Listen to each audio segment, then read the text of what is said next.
بسم اللہ الرحمن الرحیم۔ معزز ناظرین و سامعین کرام، السلام علیکم ورحمۃ اللہ وبرکاتہ۔ آج حضرت سلیمان علیہ السلام کی قصت کا دوسرا حصہ ہے۔ ہدہد سے ملنے والی خبر کے مطابق جب آپ نے یہ ارادہ کر لیا کہ آپ اس گمراہ قوم کی طرف خط لکھیں گے اور انہیں سورج کی پوجا سے روک دیں گے، اس میں انہیں اللہ اور اس کے رسول کی اطاعت اختیار کرنے کی دعوت دی، اور یہ بھی لکھا کہ تم لوگ میری حکومت کو تسلیم کر لو، میری فرما برداری میں آ جاؤ۔ یہ خط آپ نے ہدہد کو دیا اور فرمایا، اس خط کو سنبھال لو، ان کی ملکہ کے پاس پہنچاؤ، پھر انتظار کرو کہ وہ کیا جواب دیتی ہے۔ جو جواب وہ دے فوراً آ کر مجھے بتاؤ۔ ہدہد نے خط اٹھایا اور تیزی سے اپنی منزل کی طرف روانہ ہوا، یہاں تک کہ وہ اس عورت کے محل تک جا پہنچا۔ ہدہد نے خط اس کے پاس رکھ دیا اور خود ایک طرف کھڑا ہو گیا۔ ملکہ خط دیکھ کر چونکی، اس نے اس کو اٹھا لیا۔ خط پڑھ کر وہ پریشان ہو گئی۔ اس نے فوراً اپنے وزیروں اور مشیروں کو بلا لیا، پھر ان سے بولی، اے لوگو، مجھے سلیمان علیہ السلام نے یہ خط بھیجا ہے جو بسم اللہ الرحمن الرحیم سے شروع ہوتا ہے۔ انہوں نے ہمیں حکم دیا ہے کہ ہم ان کے فرما بردار بن کر ان کی خدمت میں حاضر ہو جائیں۔ اب تم مجھے مشورہ دو کہ ہمیں کیا کرنا چاہیے۔ ان سب نے یک زبان ہو کر کہا، ہمارے پاس زبردست فوج ہے، طاقت ہے، ہم میں جنگ کی زبردست صلاحیت ہے، ہم بڑے بڑے بہادروں کا مقابلہ کر سکتے ہیں۔ ان سب کمالات کے باوجود ہم فیصلہ آپ پر چھوڑتے ہیں، ہم آپ کے ہر فیصلے کو بلا چوں چراں مانیں گے۔ ملکہ ایک عقل مند عورت تھی، اسے اچھی طرح معلوم تھا کہ معاملات کو کیسے نمٹایا جا سکتا ہے۔ اس نے حضرت سلیمان علیہ السلام کے خط ہی سے اندازہ لگا لیا تھا کہ وہ کس قدر طاقت کے مالک ہیں۔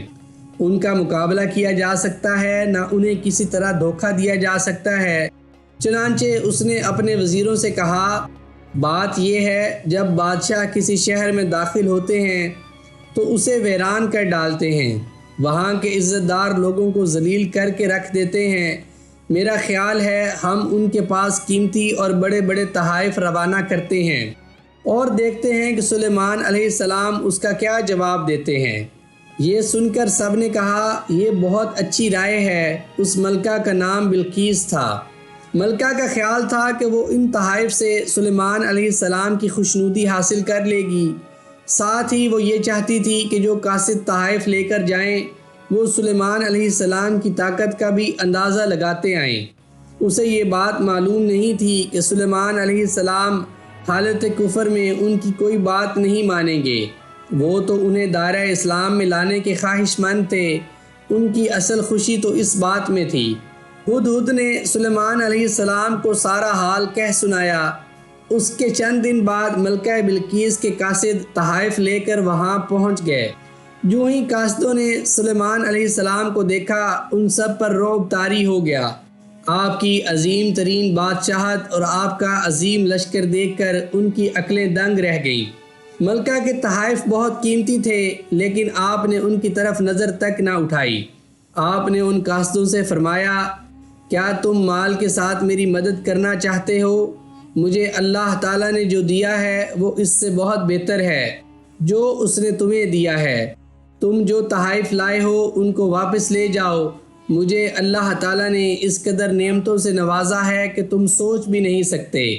میں ان کے پاس ایسے لشکر روانہ کروں گا جنہیں روکنے کی کسی میں طاقت نہیں ہوگی، کوئی ان کے مقابلے میں نہیں ٹھہر سکے گا، ان سے لڑنا کسی کے بس میں نہیں ہوگا۔ پھر ہم انہیں ذلیل و رسوا کر کے ان کی سرزمین سے نکال باہر کریں گے۔ یہ پیغام اور تحائف واپس جب ملکہ تک پہنچے اور قاصدوں نے اسے ساری بات سنائی تو اسے معلوم ہو گیا کہ سلیمان علیہ السلام صرف بادشاہ ہی نہیں، ایک نبی بھی ہیں، اور اسے یقین ہو گیا کہ آپ کی اطاعت کے سوا کوئی چارہ نہیں۔ اس طرح وہ ملکہ بھی نہیں رہ سکتی، چنانچہ اس نے اپنے ملک سے نکلنے کا ارادہ کر لیا۔ بلقیس کا ایک بہت بڑا تخت تھا، اس میں ہیرے جواہرات جڑے ہوئے تھے، اس تخت کی کوئی مثال نہیں تھی۔ حضرت سلیمان علیہ السلام کو جنات اور پرندوں کے ذریعے سے یہ معلوم ہو چکا تھا کہ وہ آپ کی طرف آنے کی تیاری کر رہی ہے۔ تب آپ نے بلقیس اور اس کی قوم کو اللہ تعالیٰ کی عطا کردہ طاقت دکھانے کے لیے اپنی فوج کو مخاطب کیا اور فرمایا، تم میں سے کوئی ہے جو ان کے یہاں پہنچنے سے پہلے ہی اس کا تخت مجھے لا دے؟ آپ کی بات سن کر ایک سرکش دیو نے آپ سے عرض کیا، میں مجلس برخاست ہونے سے پہلے اسے آپ کے پاس لا سکتا ہوں، یقیناً میں ایسا کرنے پر قادر ہوں اور ہوں بھی امانت دار۔ جس کے پاس کتاب کا علم تھا بول اٹھا، میں آپ کے پلک جھپکنے سے پہلے ہی اسے آپ کے پاس پہنچا سکتا ہوں۔ پھر واقعی حضرت سلیمان علیہ السلام کے پلک جھپکنے سے پہلے ملکہ بلقیس کا تخت آپ کے سامنے موجود تھا۔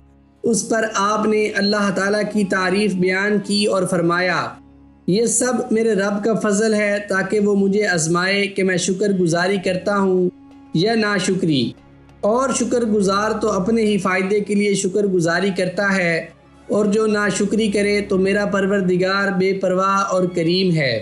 اس کے بعد آپ نے حکم دیا، اس کے تخت میں کچھ تبدیلی کر دو تاکہ معلوم ہو جائے کہ وہ اسے پہچانتی ہے یا نہیں۔ مطلب یہ تھا کہ اس کے تخت میں کچھ تبدیلی کر دو تاکہ ہم دیکھ لیں وہ پہچان سکتی ہے یا نہیں۔ پھر ملکہ بلقیس حضرت سلیمان علیہ السلام کے پاس آ پہنچی۔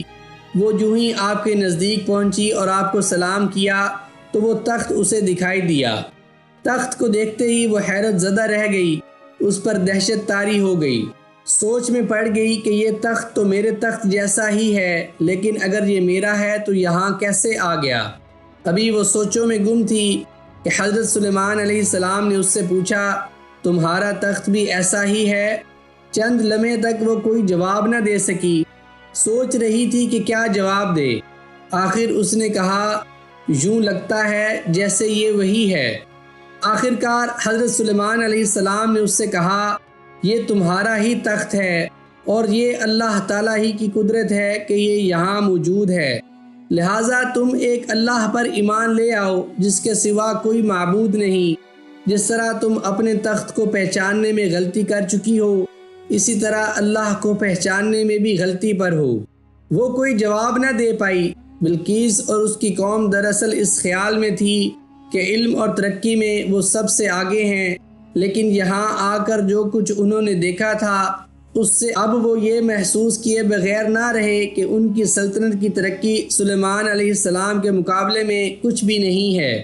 سلیمان علیہ السلام نے ملکہ بلقیس کی حیرت میں اور اضافہ کرنے کے لیے اسے اور اس کی قوم کو اسلام کے مزید قریب کرنے کے لیے ایک اور ترکیب اختیار کی۔ وہ ان لوگوں کو بتانا چاہتے تھے کہ اللہ تعالیٰ اہل ایمان بندوں پر کس طرح فضل اور عنایات فرماتا ہے۔ آپ نے جنات کو حکم دیا کہ ایک عظیم الشان محل تیار کر دیں، ایسا محل کہ بلقیس نے اس جیسا محل پہلے کبھی نہ دیکھا ہو، اور جس کی گزرگاہیں شیشے کی ہوں اور اس شیشے کے نیچے سے پانی چلتا دکھائی دے۔ جنات نے آپ کے حکم کی تعمیل کی۔ ملکہ بلقیس جب آپ کو ملنے کے لیے آئی تو آپ اس محل میں بیٹھے ہوئے تھے۔ ملکہ نے جو ہی شیشے کے فرش پر پاؤں رکھنا چاہا، اسے پانی رواں نظر آیا، چنانچہ اس نے فوراً اپنی پنڈلیوں پر سے لباس اوپر کر لیا، کہیں کپڑے گیلے نہ ہو جائیں۔ پھر جب اس نے پاؤں فرش پر رکھا تو اسے معلوم ہو گیا کہ یہاں پانی تو کیا نمی بھی نہیں ہے۔ اسے بتایا گیا یہ تو صرف شیشے کی عمارت ہے۔ اب اسے یقین ہو گیا کہ ایسی کاریگری تو انسانی طاقت سے باہر ہے، یہ تو صرف اللہ ہی کی طرف سے ہو سکتی ہے۔ سو کہنے لگی، میرے پروردگار، میں نے اپنی جان پر ظلم کیا، اب میں سلیمان علیہ السلام کے ساتھ اللہ رب العزت کی فرما بردار بنتی ہوں۔ اسے یقین ہو گیا کہ وہ جو سورج کی پوجا پر قائم تھی سراسر گمراہی تھی، چنانچہ وہ ایک اللہ پر ایمان لے آئی۔ اس کے ایمان لاتے ہی پوری قوم سبا بھی ایمان لے آئی۔ انہوں نے سورج کی عبادت سے توبہ کر لی۔ سلیمان علیہ السلام کی فوج میں جنات بھی تھے۔